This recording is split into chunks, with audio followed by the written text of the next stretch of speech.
Assalamualaikum warahmatullahi wabarakatuh. Alhamdulillahirrabbilalamin. Salatu wassalamu ala sayyidil mursalin wa ala alihi wa ashabihi ajma'in. Yang saya hormati dan saya ta'zimi Bapak Heru Prayogo MPD selaku dosen pengampu mata kuliah Cirebon Studies. Di sini saya mewakili kelompok 8 yang beranggotakan saya Muhammad Musyafa dan Ibu Inu Tianingsih dan Ibu Deni Kristinawati. Di sini saya akan mempresentasikan hasil dari makalah yang kami buat, yaitu sistem mata pencaharian dan ritus mata pencaharian di Cirebon. Di sini langsung saja pada pembahasan. Kita mulai dari latar belakang geografis. Cirebon sebagai kota pelabuhan memiliki pengaruh langsung terhadap mata pencaharian masyarakat, yaitu 1. Perdagangan laut, komoditas seperti rempah-rempah, tekstil, dan hasil pertanian. 2. Pemasokan terasi. 3. Penghasil udang Cirebon. Selanjutnya yaitu faktor pendukung mata pencaharian masyarakat Cirebon. Yang pertama, jalur utama transportasi utama laut antara Pulau Jawa. Yang kedua, sebagian besar wilayahnya berupa dataran rendah. Yang nomor 3, jumlah penduduk besar, angkatan kerja besar. Yang keempat, perpaduan masyarakat agraris dan maritim. Yang kelima, keragaman budaya karena faktor banyaknya pendatang. Yang terakhir yaitu perkembangan zaman. Yang pertama yaitu perikanan. Cirebon sebagai daerah pesisir di tepi Laut Jawa memiliki masyarakat yang banyak bergantung pada sektor perikanan. Nelayan di Cirebon menangkap ikan laut dengan perahu tradisional seperti cukung dan kolek, serta perahu motor modern. Mereka menangkap berbagai jenis hasil laut termasuk ikan pelagis, udang, cumi-cumi, dan karang. Selain itu, Cirebon juga mengembangkan budidaya tambak untuk ikan bandeng, udang, dan kepiting yang bernilai ekonomi tinggi. Sektor perikanan di Cirebon menjadi penopang ekonomi masyarakat pesisir dan mendorong rantai ekonomi lainnya seperti pengolahan ikan asin, perdagangan, dan industri kecil. Aktivitas ini juga melestarikan keterampilan maritim tradisional yang diwariskan antar generasi. Meskipun tentang seperti perubahan cuaca, polusi, dan perubahan lingkungan yang berdampak pada hasil perikanan mereka. Yang nomor 2 yaitu pertanian. Di pedesaan Cirebon yang jauh dari pesisir, pertanian menjadi sumber utama mata pencarian. Tanaman utama yang dibudidayakan meliputi padi, jagung, kacang tanah, cabai, dan bawang merah. Padi menjadi komoditas utama dengan 2 kali panen per tahun yang didukung oleh sistem irigasi tradisional dan gotong royong para petani. Di luar musim padi, sawah dimanfaatkan untuk palawija seperti jagung dan kacang tanah, memberikan pendapatan tambahan dan mendukung sektor peternakan, hortikultura, terutama cabai dan bawang merah, juga menjadi komoditas penting yang dipasarkan hingga sampai di luar Cirebon, menciptakan stabilitas ekonomi meski menghadapi tantangan musim. Yang ketiga yaitu perdagangan. Kota Cirebon sebagai pusat perdagangan di pantai utara Jawa memiliki sejarah panjang dalam aktivitas perdagangan, terutama yaitu ikan asin, garam, dan kerajinan. Letak strategisnya menjadikan pelabuhan penting dan persinggahan kapal sejak zaman kerajaan hingga sampai sekarang. Ikan asin menjadi komoditas andalan, diproduksi oleh banyak keluarga pesisir dan dipasarkan hingga ke berbagai daerah.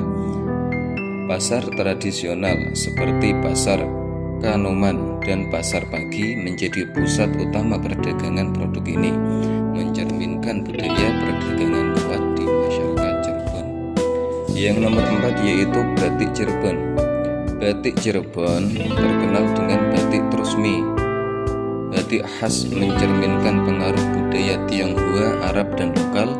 Batik ini berkembang di desa Trusmi dengan corak beragam seperti burung, ponik, naga, dan motif pesisir.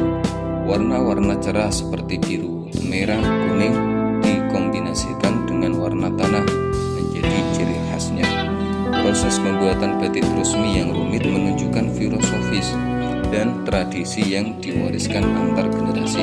Desa Trusmi kini menjadi pusat industri batik, menarik wisatawan dan berperan penting dalam perekonomian dalam masyarakat Cirebon melalui pengrajin dan pengusahaan batik.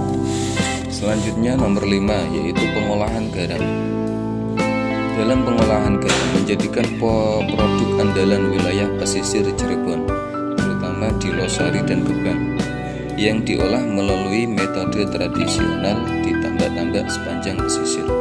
Prosesnya melibatkan penguapan air laut di bawah sinar matahari hingga terbentuk kristal garam berkualitas tinggi. Meski metode tradisional tetap dominan, beberapa petani kini mengadopsi teknologi modern seperti geomembran untuk meningkatkan efisiensi dan kebersihan produk.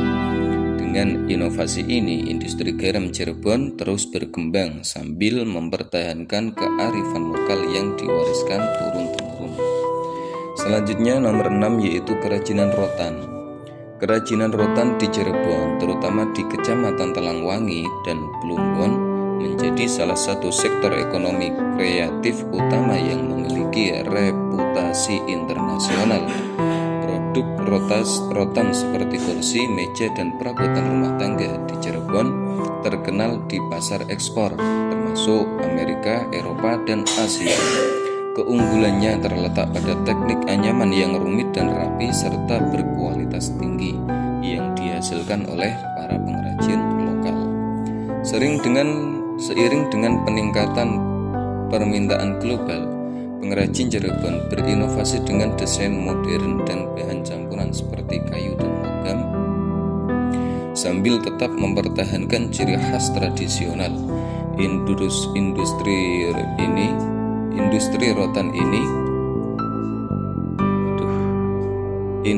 rotan ini berkontribusi signifikan terhadap ekonomi lokal, melibatkan berbagai lapisan masyarakat dalam proses produksi dan rantai pasokan, serta membantu mengangkat nama Cirebon di kancah internasional. Berikutnya yaitu ritus mata pencaharian di Cirebon. Ritus mata pencaharian di Cirebon mencerminkan hubungan mendalam antara tradisi, budaya, dan ekonomi masyarakat. Banyak pekerjaan seperti perikanan, pertanian, dan kerajinan terkait erat dengan upacara adat yang melambangkan penghormatan pada alam dan permohonan restu. Contohnya, nelayan mengadakan upacara nandran sebagai syukur dan permohonan keselamatan, sedangkan petani melakukan ritual mapang Sri, yaitu untuk menghormati Dewi Sri. Dalam pengolahan garam, petani sering mengadakan selamatan kecil untuk cuaca yang baik. Pengrajin batik dan rotan di Cirebon juga mempraktikkan ritus sederhana sebagai bentuk syukur dan kepercayaan bahwa kondisi batin yang tenang menghasilkan karya yang berkualitas. Bahkan, para pedagang mengadakan doa bersama untuk kelancaran rezeki.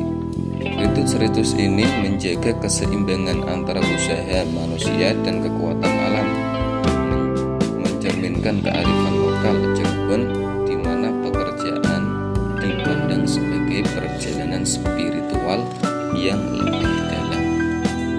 Sekian dari saya dalam mempresentasikan makalah kami, yaitu makalah dari kelompok 8. Untuk semua teman-teman bisa bertanya melalui di link komentar di bawah ini. Terima kasih. Salam hormat saya kepada Bapak dosen Bapak Hero Prayogo MPD. Semoga sehat selalu dan diberi rezeki yang lancar. Amin Allahumma amin. Assalamualaikum warahmatullahi wabarakatuh.